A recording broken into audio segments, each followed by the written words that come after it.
Bonjour, je suis Karen, la présidente et la cofondatrice de Keep It, la marque d'électroménager qui ne se jettera plus.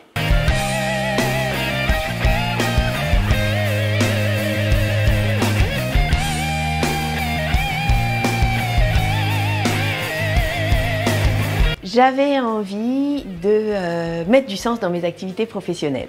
Et donc, j'ai dirigé pendant une petite vingtaine d'années un institut de sondage et d'études de marché. C'était assez sympa, c'était même marrant puisqu'on avait spécialisé notre activité dans la mesure de la satisfaction des visiteurs des parcs de loisirs et d'attractions. Autant vous dire que j'ai été élue meilleure maman du monde pendant quelques années par mes enfants. Mais voilà, moi je m'y retrouvais plus. Le temps passait et j'avais vraiment ce sentiment d'urgence que mon activité professionnelle soit utile aux autres, utile à la planète. Sauf que trouver une activité professionnelle qui ait ce sens, moi, c'est pas forcément toujours facile, ni évident. Et survient un jour la panne de mon lave-linge.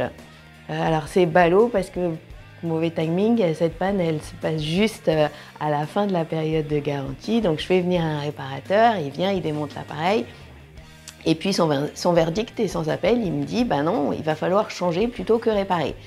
Parce que cet appareil, si on se lançait dans la réparation, ben ça coûterait beaucoup plus cher et ça prendrait beaucoup plus longtemps que d'en acheter un neuf.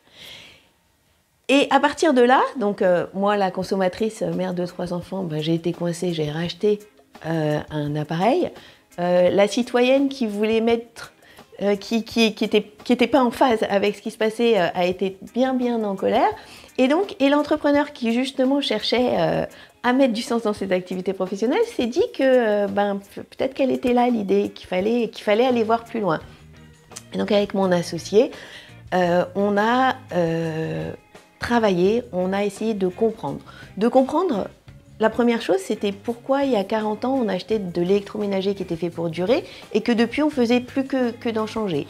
Donc on a beaucoup analysé, on a cherché, on a exploré les modèles économiques des entreprises du secteur de l'électroménager, on a suivi le fil de la désindustrialisation de la France, on a regardé aussi ce qui se passait au niveau de la réparation, et les conclusions qu'on en a tirées étaient un peu, elles aussi, sans appel, c'est-à-dire que la durée de vie de l'électroménager des produits a baissé de 40% au cours des 10 dernières années.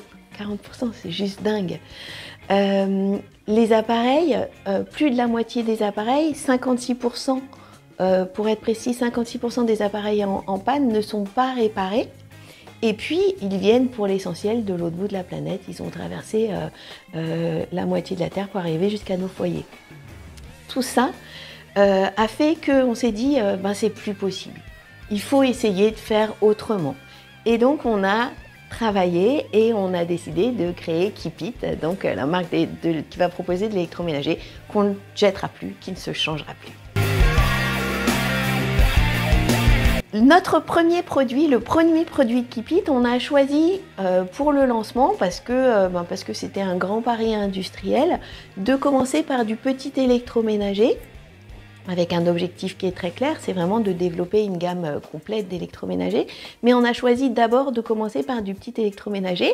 Alors on s'est posé plusieurs questions sur le produit, et puis alors moi, je bois beaucoup de thé, donc la bouilloire s'est un peu imposée dans le champ de nos réflexions. Et on s'est dit, on va faire une bouilloire. Et pourquoi une bouilloire? Parce que les bouilloires, il y en a dans plus de 60% des foyers français, que c'est l'appareil qui est vraiment jetable par nature, c'est pas réparable. Donc quel que soit le prix qu'il ait été payé, quand il tombe en panne, on ne peut pas le réparer. Et puis, à partir de là, une fois ces éléments posés, notre réflexion pour aller jusqu'au bout, c'est de dire aussi, ce qu'on veut, c'est consommer moins et consommer mieux. Consommer moins de produits industrialisés, pourquoi? Parce que les produits industrialisés ont un impact, l'industrialisation, la phase d'industrialisation, elle a une empreinte carbone non négligeable, même si on va tout faire pour la réduire au maximum. C'est sûr que quand vous industrialisez un produit, vous avez un impact négatif. Donc, Notre objectif, c'était de concevoir un produit qui aurait, donc durable évidemment, réparable évidemment, mais aussi qui aurait le maximum d'usage possible à l'intérieur du foyer pour que ce soit un achat réellement utile et qu'il puisse éventuellement aussi limiter la consommation d'autres produits industrialisés par la suite. Donc, notre idée de bouilloire, on s'est dit très bien, donc on va faire une bouilloire, mais on ne va pas faire qu'une bouilloire. On va faire une bouilloire qui sera une bouilloire multifonction.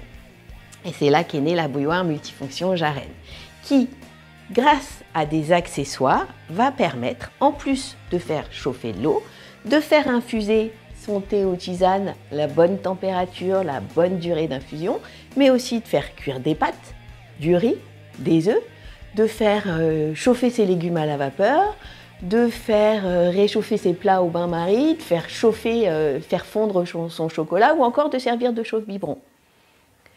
Et tout ça, c'est possible aussi parce que dès la conception, on est parti sur le concept de multifonction et donc on s'est dit on peut faire tout ça si la verseuse va à la machine au lave-vaisselle, donc si elle est parfaitement nettoyable.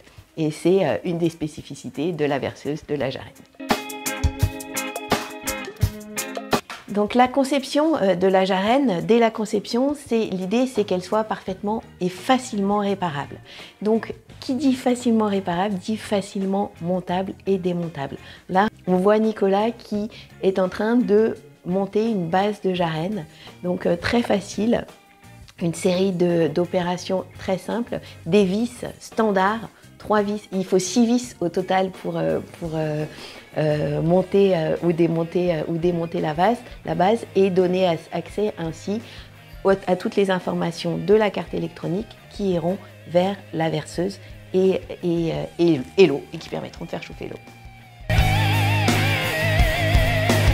On cherchait un nom qui ait du sens, qui claque et qu'on retienne bien. Mais on avait aussi besoin que ce nom puisse être décliné pour les utilisateurs. Alors pourquoi c'était important pour nous? Parce qu'on est convaincu que on ne peut pas partir tout seul dans cette évolution et il faut que les consommateurs aussi puissent s'impliquer et comprendre les impacts de leur choix. Et donc, de notre point de vue, c'était très important d'impliquer au mieux les consommateurs. Donc, on a développé une communauté. Cette communauté s'appelle la communauté des Keepers, déclinaison du nom. Et les Keepers, la porte est ouverte pour les Keepers. Ça veut dire qu'ils peuvent commenter, nous donner des idées, s'impliquer dans les choix, réfléchir avec nous sur le choix du packaging, sur le choix des technologies. Ils peuvent interagir avec nous, on fait des réunions, on échange, on discute, on partage. On partage entre la marque et les Keepers, mais ce qui se passe dans cette communauté, et c'est l'objectif, c'est que aussi à l'intérieur de la communauté, les membres de cette communauté commencent à se connaître, à se partager, à créer aussi du commun et de la proximité, de manière à rentrer dans une dynamique vertueuse, positive et qui va nous permettre de changer le monde en commençant par l'électroménager. La Jarenne est commercialisée aussi aujourd'hui sur le site internet de Keepit, donc www.keepit.fr. Le site est devenu marchand, mais présente aussi toute notre aventure et toutes nos valeurs pour bien positionner ce qu'on propose. Donc on peut on peut commander sa Jarenne sur notre site. On peut aussi la trouver sur la plateforme Made in France qui s'appelle la Fabuleuse French Fabric. Et puis on va développer au fur et à mesure les réseaux de distribution pour pouvoir faciliter au maximum la mise en valeur de la Jarenne. Et en fait, il y a aussi un autre point. Ici à Toulouse, notre bureau atelier, on est en train de l'aménager pour pouvoir accueillir les Keepers et on est donc 14 rue Saint-Charles et la porte est ouverte.